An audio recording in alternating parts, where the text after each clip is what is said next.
தரேன். இப்போ ஒரு வண்டி எங்கே வேறு ஒரு ஃப்ளைட் ஒரு இல்லை கேட்டு உட்காரு. இங்கே வேறு ஒரு வண்டி ஃப்ளைட் ஒன்று லேண்டிங் ஆகுது.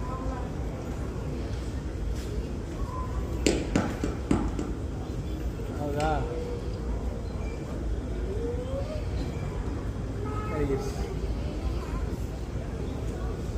போதா? மறுபடியும் டேக்கப் ஆகும். டேக்கப் வருது வேறு லைட்டுக்கு இருக்குது. லைட்டாக லைட் இருக்குது. ஜூம் பண்ண